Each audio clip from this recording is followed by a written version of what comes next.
අයිබෝවන් ක්‍රෝචරි ස්ක්‍රංචියක් කොතුම් නැත්තං හේ බෑන්් එක ඉති මේක ගොතාගන්න හරිම ලේසේ ඔයාලට කැමති පාටක් යස් කරන්න පුළුවන් ඔයාලට කැමති පාටක හේ බෑන්් එකක් යස් කරන්න පුළුවන් ඉතින් අපි බලමු වැඩි කතාවක් නැතුව කොහොමද මේක ගොතාගන්න කියලා ඉතින් ඒකට ඕන කරන්නේ හේ බෑන්් ඔයාල චුට්ටක් හේ බෑන්් එක ගන්නකොට පොඩක් ගන්නකම හොඳ හයි එකක් ගන්න සමහරකව ගලූ ගාලය මලවල තියෙන ඒවට අක්ගාල ගැලවෙලයනවා ඉතින් ඊට පස්සේ අපිට අපරාදේ ඒක පාවිච්චි කරන්න බැරි වෙනවා. ඉතින් මම ළඟ සුදු පාටක් තියෙනවා රතු පාටක් තියෙනවා. මං හිතුවද මේ මෙරුන් කලර් එකකින් ගොතන්න. මොකද මම මේ පාටින්ම ෂර්ට් එකක් ගෙතුවා. ඒතකොට මට ඒකට මැච් වෙන්න හෙයා බෑන්ඩ් එක දාගෙන ගිය හැකි.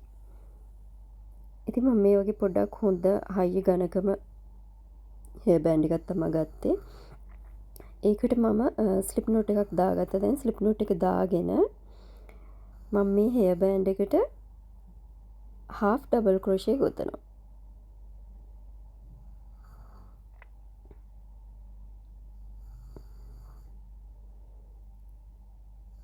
ඔයාලා half double crochet ගොතද්දී මේ අනිත් නූල තියෙන පොඩි නූල ඒකත් අල්ලගෙනම ගොතන්න.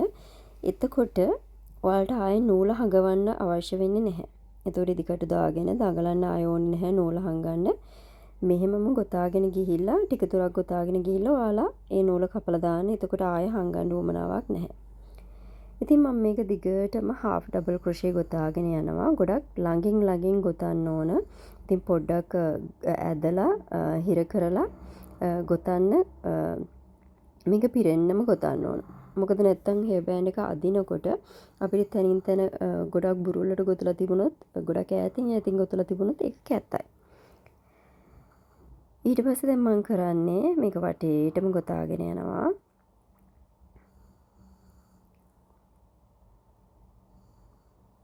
දැන් මම වටේටම ගොතාගෙන ඉවරයි.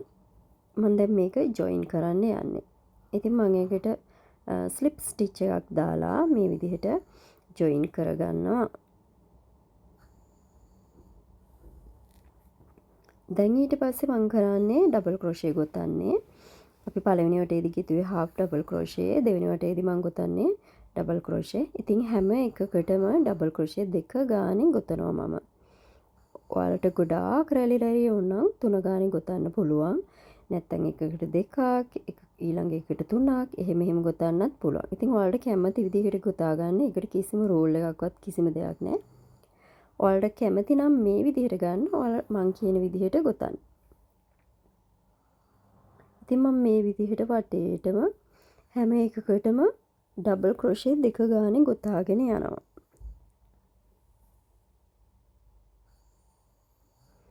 අපිට මේ වගේ එකක් බිස්නස් එකකට උනත් කරන්න පුළුවන්. මේ වගේ ගොතන්න එක එක කලර් වලින් එක එක සයිස් වල හෙයා බෑන්ඩ් වලට එච්චර වෙලාවක් යන්නේ නැහැ. විනාඩි 10කින් විතර අපිට මේ වගේ එකක් ඉක්මනට ගොතලා ඉවරයක් කරගන්න පුළුවන්.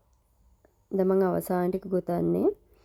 අවසාන ටිකත් ඔය විදිහට මම ඩබල් ක්‍රොෂේ දෙක ගානේ එකකට ගොතාගෙන යනවා.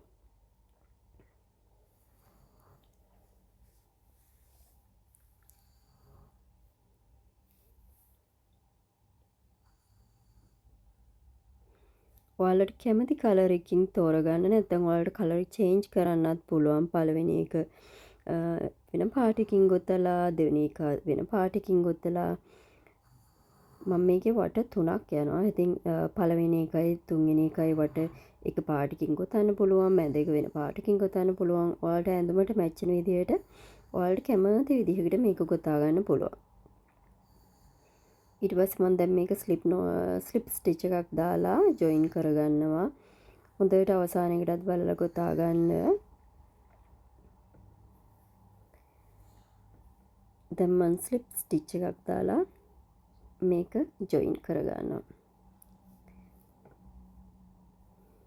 අපිට මෙහෙම දැම්මත් ලස්සනයි. මම ඒ වුණාට මේකට ලස්සන හැඩයක් ගන්න ඕන හන්දා අද මම මේකට ගොතන්නේ රිවර්ස් ස්ටිච් නැත්තම් ක්‍රැබ් ස්ටිච් කියලාත් කියනවා.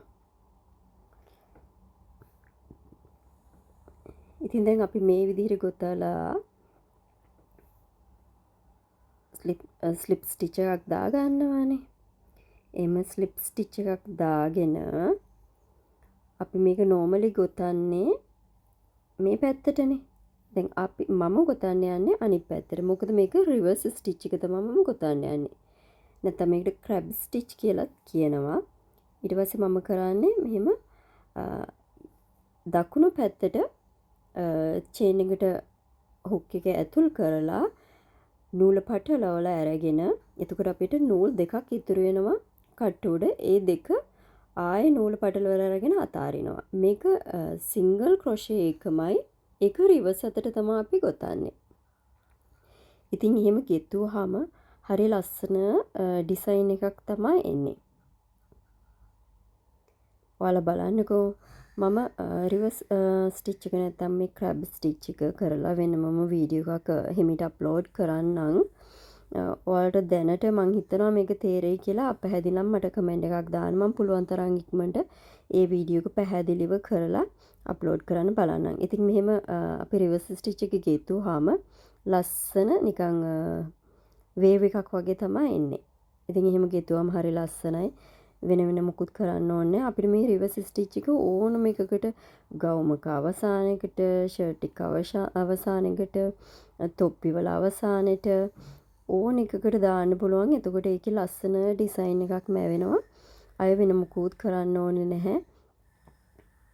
ඒ ලස්සන කරගන්න බ්ලැන්කට් එකකට උනත් රිවර්ස් ස්ටිච් එක ගෙතුවාම මේ බලන්න දැති ලස්සනට ඒක තියෙනවා. ඉතින් මම මේක දැන් මේ විදිහට වටේටම ගොතා ගන්නවා.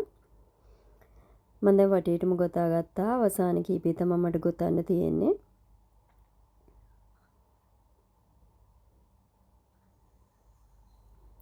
දැන් මම මේ විදිහට නූල කපා ගන්නවා.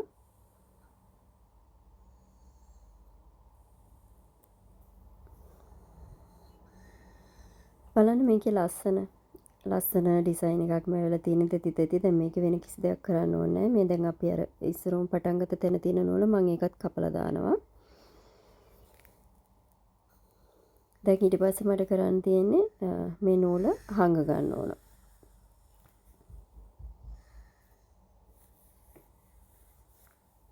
මම මේකට ඉදිකට්ට දාලා මේක හංග ගන්න තමයි දැන් හදන්නේ. ඔයාලා චුට්ටක් ඉඩ ඉතුරු කරලා කපන්න. මොකද මේක හංග ගන්න ඕන.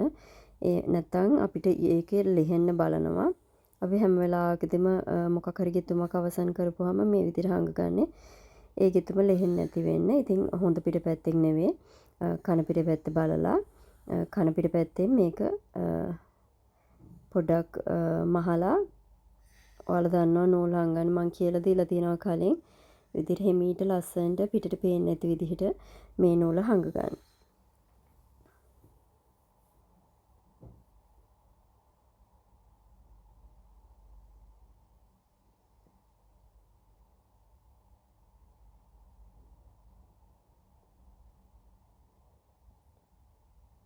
ඉතින් මෙහෙම ටික දුරක් මම මේක හංගගෙන ඒ නූල කපලා දානවා.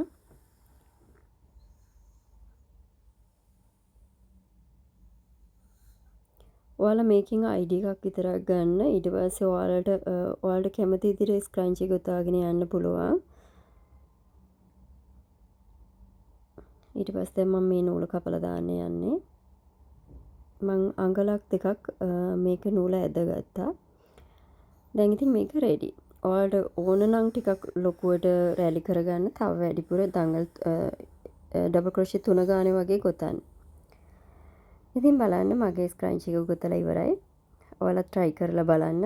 මම හිතනවා ඔයාලා කැමති වෙයි කියලා මේ වීඩියෝ එකට. ඉතින් ආයෙත් වීඩියෝ එකකින් හමුවන බලාපොරොත්තුෙන් සමුගන්නවා. සුබ දවසක් ගිහින් එන්න.